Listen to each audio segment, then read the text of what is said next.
ನಮಸ್ಕಾರ. ವಿಶೇಷ ಕಾರ್ಯಕ್ರಮಕ್ಕೆ ಸ್ವಾಗತ. ನಾನು ಪೂರ್ಣಿಮಾ. ನೋಡಿ, ಧರ್ಮಸ್ಥಳದ ಬಂಗ್ಲೆಗುಡ್ಡದ ರಹಸ್ಯವನ್ನ ಹೇಳ್ತಾ ಹೋಗ್ತಾ ಇದ್ದೀವಿ. ಯಾವ ರೀತಿ ಅಂತ ಹೇಳಿದ್ರೆ, ಈ ಬಂಗ್ಲೆಗುಡ್ಡದ ರೋಚಕ ಕಥೆಗಳು ಅನ್ನೋ ರೀತಿಯಲ್ಲಿ ಸೀರೀಸ್ ರೀತಿಯಲ್ಲಿ ನಾವು ನಿಮಗೆ ಪ್ರಸ್ತುತಪಡಿಸ್ತಾ ಇದ್ದೀವಿ. ಅಂದರೆ ಬಂಗ್ಲೆಗುಡ್ಡದಲ್ಲಿ ಮುಂಚೆ ಏನಾಗಿತ್ತು, ಯಾವ ರೀತಿ ಶವಗಳನ್ನು ಹೂಳಲಾಗಿತ್ತು, ಅಲ್ಲಿ SIT ಯಾವ ರೀತಿ ತನಿಖೆಯನ್ನು ಮಾಡ್ತಾ ಇದೆ, ಯಾರನ್ನ ಸ್ಥಳಕ್ಕೆ ಕರೆದುಕೊಂಡು ಹೋಗ್ಲಾಗ್ತಾ ಇದೆ, ಏನೆಲ್ಲ ಸಿಕ್ತು, ಎಲ್ಲದರ ಬಗ್ಗೆ ಎಳೆಯಾಗಿ ನಿಮ್ಮ ಮುಂದೆ ಇಡುವಂತಹ ಪ್ರಯತ್ನ. ಈಗ ಬಂಗ್ಲೆಗುಡ್ಡದಲ್ಲಿ ನಿನ್ನೆ ವಿಠಲ್ ಗೌಡ, ಸೌಜನ್ಯ ಅವರ ಮಾವ ವಿಠಲ್ ಗೌಡ ಅವರನ್ನ ಕರೆದುಕೊಂಡು ಹೋಗಿ ಅಲ್ಲಿ ಸ್ಥಳ ಮಹಜರನ್ನ ಕೂಡ ಮಾಡಲಾಗಿದೆ. ಒಂದಷ್ಟು ಮೂಳೆಗಳು ಸಿಕ್ತಾ ನಿನ್ನೆನೂ ಕೂಡ. ಅದರ ಜೊತೆಗೆ ಇನ್ನೂ ಏನೆಲ್ಲ ಬೆಳವಣಿಗೆಗಳಾಗ್ತಾ ಇದೆ SIT ತನಿಖೆಯಲ್ಲಿ. ಅದರ ಜೊತೆಗೆ 13 ವರ್ಷದ ಹಿಂದೆ ಕೊಲೆಯಾಗಿದ್ದಂತಹ ಆನೆ ಮಾಹುತ, ಆ ಕೇಸು ಈಗ ಎಲ್ಲಿಗೆ ಬಂದು ನಿಂತಿದೆ, ಏನಾಯಿತು, ಆನೆ ಮಾಹುತನ ಕೊಲೆ ಹೇಗಾಯಿತು, ಅದು ಕೊಲೆನಾ, ಎಲ್ಲದರ ಬಗ್ಗೆ ಸಂಪೂರ್ಣವಾದಂತಹ ಮಾಹಿತಿಯನ್ನು ತಿಳಿಸ್ಕೊಡ್ತಾ ಹೋಗ್ತಾರೆ ನಾಡಿನ ಖ್ಯಾತ ಹಿರಿಯ ಪತ್ರಕರ್ತರಾದಂತಹ ಶಶಿಧರ್ ಭಟ್ ಸರ್ ಅವರು. ಅವ್ರನ್ನ ಕಾರ್ಯಕ್ರಮಕ್ಕೆ ಸ್ವಾಗತ ಮಾಡೋಣ. ಸರ್, ಕಾರ್ಯಕ್ರಮಕ್ಕೆ ಸ್ವಾಗತ ತಮಗೆ. ಸರ್, ಒಂದ್ ರೀತಿಯಲ್ಲಿ ಧರ್ಮಸ್ಥಳದ ವಿಚಾರ ನಾವು ಸೀರೀಸ್ ರೀತಿಯಲ್ಲಿ ಮಾಡ್ಕೊಂಡು ಹೋಗ್ತಾ ಇದೀವಿ. ಅಂದ್ರೆ ಜನರಿಗೆ ಸತ್ಯ ದರ್ಶನವಾಗಬೇಕು, ಜನರಿಗೆ ಕೆಲವೊಂದಿಷ್ಟು ವಿಚಾರಗಳು ಮನದಟ್ಟಾಗಬೇಕು, ಪ್ರಾಕ್ಟಿಕಲ್ ಆಗಿ ಎಕ್ಸಾಕ್ಟ್ ಆಗಿ ಏನ್ ನಡೀತಾ ಇದೆ ಧರ್ಮಸ್ಥಳದಲ್ಲಿ ನಾನಾ ರೀತಿಯಲ್ಲಿ ನೋಡ್ತಾ ಇದ್ದಾರೆ ಜನ. SITಗೆ ಅದು ಸಿಕ್ತಂತೆ, ಇದು ಸಿಕ್ತಂತೆ, ಇವತ್ತಿವರು ಅರೆಸ್ಟ್ ಆಗೇ ಹೋಗ್ಬಿಡ್ತಾರೆ, ಇವರು ಅರೆಸ್ಟ್ ಆಗೇ ಬಿಟ್ರು, ಇನ್ನೇನು ಇದಕ್ಕೆಲ್ಲದಕ್ಕೂ ಕೂಡ ಒಂದು ಇತಿಶ್ರೀ ಆಗ್ಬಿಡ್ತು, ಹಾಗಾಯ್ತು ಹೀಗಾಯ್ತು. ಬಟ್ ಎಲ್ಲೂ ಕೂಡ ನೀವು ಡೇ 1 ಹೇಳ್ತಾ ಇದ್ದೀರಾ ಸರ್, SIT ಆಗಲಿ ಮತ್ತೊಂದು ಮಾಹಿತಿಯಿಂದ ಯಾವುದೇ ರೀತಿ ಮೂಲದಿಂದ ಮಾಹಿತಿ ಬಂದಿಲ್ಲ, ಇದೆಲ್ಲವೂ ಕೂಡ ಬಲ್ಲ ಮೂಲಗಳ ಮಾಹಿತಿ ಅಷ್ಟೇ. SIT ಅಧಿಕೃತವಾಗಿ ಏನಾದರೂ ರಿಲೀಸ್ ಮಾಡಿದ್ಯಾ? ಇಲ್ಲ, ಇಷ್ಟು ಸಿಕ್ಕಿದೆ ಅಷ್ಟು ಸಿಕ್ಕಿದೆ ಅಂತ ಹೇಳಿ.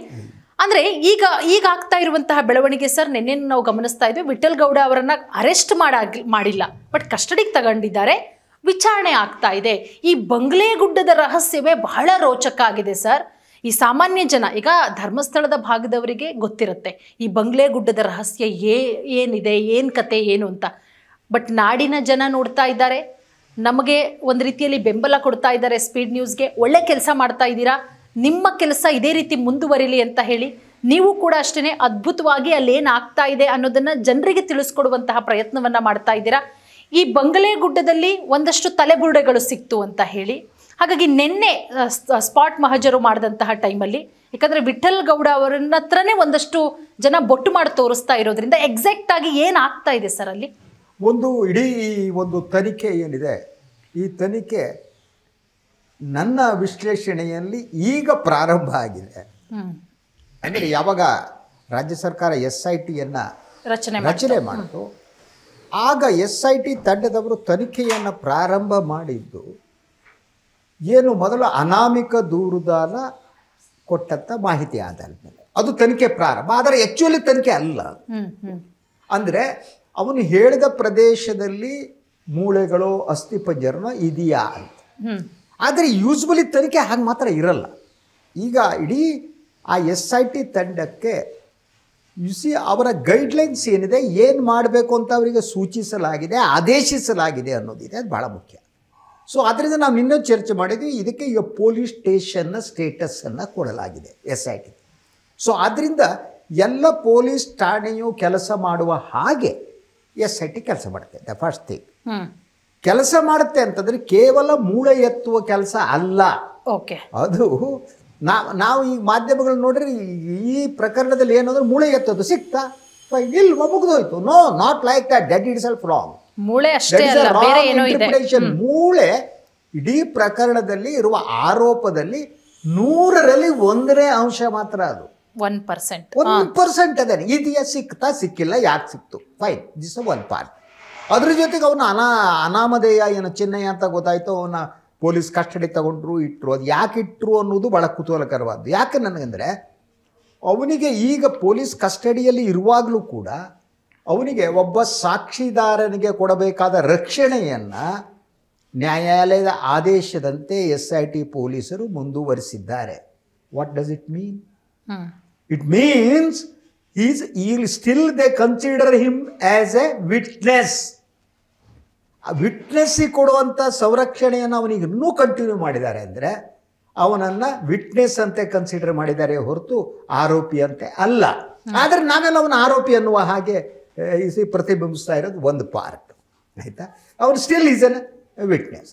ಸೆಕೆಂಡ್, ನೀವು ಇಡೀ ಪ್ರಕರಣದಲ್ಲಿ ಏನು 90ಸ್ನಿಂದ ಪ್ರಾರಂಭವಾಗಿ ಇದುವರೆಗೆ ಸಿಕ್ಕಂಥ ಅನಾಮಧೇಯ ಹೆಣಗಳೇನಿವೆ, ಅನಾಮಧೇಯ ಎಂದು ಹೇಳಲಾದ ಹೆಣಗಳೇನಿವೆ, ಅನಾಮಧೇಯ ಎನ್ನುವ ಹೆಸರಿನಲ್ಲಿ ಅಂತ್ಯಕ್ರಿಯೆಯನ್ನು ನಡೆಸಲಾದ ಹೆಣಗಳೇನಿವೆ, ಆ ಪ್ರಕರಣಗಳು ಕೂಡ SIT ವ್ಯಾಪ್ತಿಯ ಒಳಗೆ ಬರುತ್ತೆ.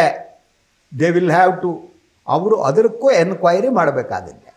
ಆ ಕಾರಣಕ್ಕಾಗಿಯೇ SIT ಇಂಥ ಪ್ರಕರಣ ನಿಮ್ಮದು ಯಾವುದಾದರೂ ದೂರುಗಳಿದ್ದರೆ ನಮಗೆ ತಿಳಿಸಿ ಅಂತ ಪಬ್ಲಿಕ್ ಅನೌನ್ಸ್ಮೆಂಟ್ ಕೊಟ್ಟಿದ್ದು. ಅಂದರೆ SITಯ ವ್ಯಾಪ್ತಿ ಯಾವುದು, ಬರೇ ಅಸ್ಥಿಪಂಜರ ಹುಡುಕುವುದಲ್ಲ. ಬಟ್ ಮಾಧ್ಯಮಗಳು ಆ ರೀತಿ ಅಸ್ಥಿಪಂಜರ ಹುಡುಕೋದೇ ಕೆಲಸ, ಇನ್ನೇನಿಲ್ಲ. ಸಿಕ್ಕಿಲ್ವಾ, ಯಾರು ಹೇಳ್ದ ಬಡ್ದು ಒಳಗೆ ಹಾಕು, ಯಾರು ರಕ್ಷಣೆ ಮಾಡಿ, ದಟ್ ಇಟ್ ಸ್ವಲ್ಪ ಅಟರ್ ನಾನ್ ಸೆನ್ಸ್.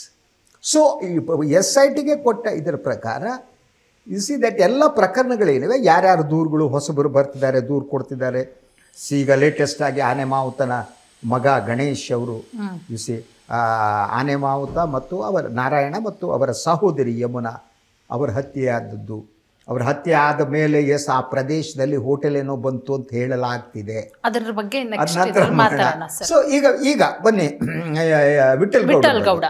ಸೊ ವಿಠಲ್ ಗೌಡ ಅವರನ್ನ ಕರೆದುಕೊಂಡು ಹೋಗಿದ್ದು ಮಹಜರ್ಗಾಗಿ, ಹೌದು ಅಲ್ವಾ. ಮೊದಲು ಫಸ್ಟ್ ಒಂದು ಮಹಜರ್ ಆಯಿತು. ಅವತ್ತು ಏನು according to some reports, so ಅವತ್ತು ಕತ್ತಲೆ ಆದ್ದರಿಂದ ಅವ್ರು ಪೂರ್ಣ ನೋಡೋದಕ್ಕೆ ಸಾಧ್ಯ ಆಗಿಲ್ಲ ಅನ್ನೋದು ಮೊದಲು. ಆ ಕಾರಣಕ್ಕೆ ನಿನ್ನೆ ಮತ್ತೆ ಮಹಜರನ್ನು ಮುಂದುವರಿಸುವಂಥ ಒಂದು ತೀರ್ಮಾನಕ್ಕೆ SIT ಬಂದರು. ಆದರೆ ನಿನ್ನೆ ಹೋಗಬೇಕಾದ್ರೆ ಅವರು ಒಂದು ತಹಶೀಲ್ದಾರ್ನ ಇತರ ಅಧಿಕಾರಿಗಳನ್ನ ಕಳೆದುಕೊಂಡು ಹೋಗಿಲ್ಲ. ದಟ್ ಮೀನ್ಸ್ ಅವ್ರ ಹತ್ರ ಕೂಡ ಜಾಗವನ್ನು ಗುರುತು ಮಾಡುವ ಕೆಲಸಕ್ಕೆ ವಿಠಲ್ ಗೌಡರನ್ನು ಕರೆದುಕೊಂಡು ಹೋದ ಚಾನ್ಸಸ್ ಇದೆ. ಯಾಕೆಂದರೆ ಅಲ್ಲಿ ತಲೆಬುರುಡೆಯನ್ನು ತೆಗೆದವರು ವಿಠಲ್ ಗೌಡರು. ಅದು ತೆಗೆದುಬಿಟ್ಟು ಅದನ್ನು ಇವರಿಗೆ ಭಟ್ಟಣ್ಣ ಅವ್ರ ಜೊತೆ ಚರ್ಚೆ ಮಾಡಿಯೋ ಏನೋ ಮಾಡಿಯೋ ಅದನ್ನು ಅನಾಮಧೇಯನೋ ಚಿನ್ನನಿಗೆ ಕೊಟ್ಟಿದ್ದು. ಅಂದರೆ ಆ ಬಂಗ್ಲೆಗುಡ್ಡ ಏನಿದೆ, ಬಂಗ್ಲೆಗುಡ್ಡದ ರಹಸ್ಯದ ಏನಿದೆ, ಆ ರಹಸ್ಯ ಅರಿತ ವ್ಯಕ್ತಿಗಳಲ್ಲಿ ಈ ವಿಠಲ್ ಗೌಡರು ಒಬ್ಬರು ಅನ್ನೋದು ಇಟ್ ಹ್ಯಾಸ್ ಬಿನ್ ಪ್ರೂವ್ಡ್. ಅವರಿಗೆ ಅಲ್ಲಿರುವ ರಹಸ್ಯ ಗೊತ್ತಿದೆ. ಆ ರಹಸ್ಯ ಯಾವುದು ಅನ್ನುವುದನ್ನ ಭೇದಿಸುವುದಕ್ಕೆ ಈಗ SIT ಪೊಲೀಸರು ಮುಂದಾಗಿದ್ದಾರೆ. ಸೊ ಈಗ ಭೇದಿಸುವಾಗ ಅವರು ನೆಕ್ಸ್ಟ್ ಮತ್ತೆ ಉತ್ಖನನವನ್ನು ಮಾಡ್ತಾರೋ ಇಲ್ಲವೋ ಅನ್ನುವ ತೀರ್ಮಾನವನ್ನು ಇವತ್ತು ನಾಳೆ ತಗೋಬಹುದು ಅವರು, ಖಂಡಿತ. ಆದರೆ ನಿನ್ನೆ ಅವ್ರು ಮಾಡಿದ್ದು ಎರಡನೇ ಬಾರಿ ವಿಠಲ್ ಗೌಡರನ್ನ ಕರೆದುಕೊಂಡು ಹೋಗಿ ಅವರು SIT ಪೊಲೀಸರು ನೀವು ಗಮನಿಸಿದಾಗ ಇನ್ನೆಲ್ಲಾದರೂ ಅಸ್ಥಿಪಂಜರಗಳಿದೆ ಅನ್ಸತ್ತಾ, ಎಲ್ಲಾದರೂ ಹೆಣ ಹೂಳಲಾಗಿದೆ ಅನ್ಸತ್ತಾ, ಎಲ್ಲಾದರೂ ಕೂಡ ಹೆಣವನ್ನು ದಫನ್ ಮಾಡಿದ್ದೋ ಇನ್ನೊಂದು ಮಾಡಿದ್ದೋ ನಿಮ್ಗೆ ಗೊತ್ತಿದೆಯೇ, ಈ ಪ್ರದೇಶದಲ್ಲಾದರೆ ಆ ಪ್ರದೇಶ ಯಾವುದು ಅಂತ ತೋರಿಸಿ. ಸೊ ಆ ರೀತಿ ಆ ಪ್ರದೇಶವನ್ನು ಗುರುತಿಸುವ ಕೆಲಸವನ್ನು SIT ಪೊಲೀಸರು ನಿನ್ನೆ ಮಾಡಿದ್ದಾರೆ. ಆದ್ದರಿಂದ ನೆಕ್ಸ್ಟ್ ಸ್ಟೆಪ್ ಅಂತಂದರೆ SIT ಪೊಲೀಸರು ತೀರ್ಮಾನ ತಗೋಬೇಕು. ಈ ಬಗಲೇಗುಡ್ಡದಲ್ಲೂ ವಿಠಲ್ ಗೌಡ ತೋರಿಸುವ ಸ್ಥಳವನ್ನು ಉತ್ಖನನ ಮಾಡಬೇಕೋ ಬೇಡವೋ. ಯಾಕಂದರೆ ಫಸ್ಟು ಆನೆ ಮಾವುತಂದು ಬಿಡಿ, ಅದು ಅಲ್ಲಿ ಹೆಣ ಸಿಗುತ್ತೆ, ಅದು ಬೇರೆ ಡಿಫ್ರೆಂಟ್ ಇಶ್ಯೂ, ನಾವು ನಂತರ ಮಾತಾಡೋಣ. ಆದರೆ ಅನಾಮಧೇಯ ವ್ಯಕ್ತಿ ತೋರಿಸಿದ ಜಾಗ ಏನಿದೆ ಆ ಜಾಗದಲ್ಲಿ ಎರಡು ಪ್ರದೇಶ ಬಿಟ್ಟು ಬೇರೆ ಕಡೆ ಸಿಕ್ಕಿಲ್ಲ. ಎರಡು ಪ್ರದೇಶ ಸಿಕ್ಕಿದ್ದು ಇಂಪಾರ್ಟೆಂಟೇ. ನಾವು ಎರಡೇ ಪ್ರದೇಶದಲ್ಲಿ ಸಿಕ್ತಲ್ವಾ, ಎಲ್ಲೂ ಸಿಕ್ಕಿಲ್ಲ, ದಟ್ ಈಸ್ ರಾಂಗ್. ಎರಡು ಪ್ರದೇಶದಲ್ಲಿ ಸಿಕ್ಕರೂ ಸಿಕ್ಕಿದ ಹಾಗೆ, ಒಂದು ಹೆಣ ಸಿಕ್ಕಿರೋ ಹೆಣಾನೆ, ಎರಡು ಹೆಣ ಸಿಕ್ಕರೂ ಹೆಣಾನೆ, 100 ಹೆಣ ಸಿಕ್ಕರೂ ಹೆಣಾನೆ. ಸೊ ಎಷ್ಟೇ ಹೆಣ ಸಿಕ್ಕರೂ ಅಸ್ಥಿಪಂಜರ ಸಿಕ್ಕರೂ ಅದು ಅಸ್ಥಿಪಂಜರನೇ. ಆದ್ರೆ ನಾವು ಇಲ್ರಿ 100 ಅಸ್ಥಿಪಂಜರ ಸಿಗಬೇಕಾಗಿತ್ತು, ಸಿಕ್ಕೇ ಇಲ್ಲ. ಅವನು ಹೇಳಿದ್ದ 106 ಹೆಣ ಹೋಗ್ದಿದ್ದೀನಿ ಅಂತ, ಬರೀ 2 ಸಿಕ್ಕಿದೆ, ಆದ್ರಿಂದ ಇದೆಲ್ಲ ಸುಳ್ಳು ಅಂತ ಹೇಳಕ್ಕಾಗಲ್ಲ. This logic it self wrong. ಈ 2 ಅಸ್ಥಿಪಂಜರಗಳು ಏನು ಅವ್ನು ಸಿಕ್ಕಿತ್ತು ಅದು FSLಗೆ ಹೋಗ್ಬೇಕು, ಅಲ್ಲಿ ವರದಿ ಬರಬೇಕು, ಮುಂದುವರಿಬೇಕು. ಹಾಗೇನೆ ವಿಠಲ್ ಗೌಡರು ಹೇಳಿದ ಪ್ರದೇಶದಲ್ಲೂ ಸಿಗುತ್ತಾ ಇಲ್ವಾ ನೋಡಬೇಕು. But what I told you, ಈಗ ಈ ಪ್ರಕರಣದ ನಿಜವಾದ ತನಿಖೆ ಪ್ರಾರಂಭ ಆಗಿದೆ.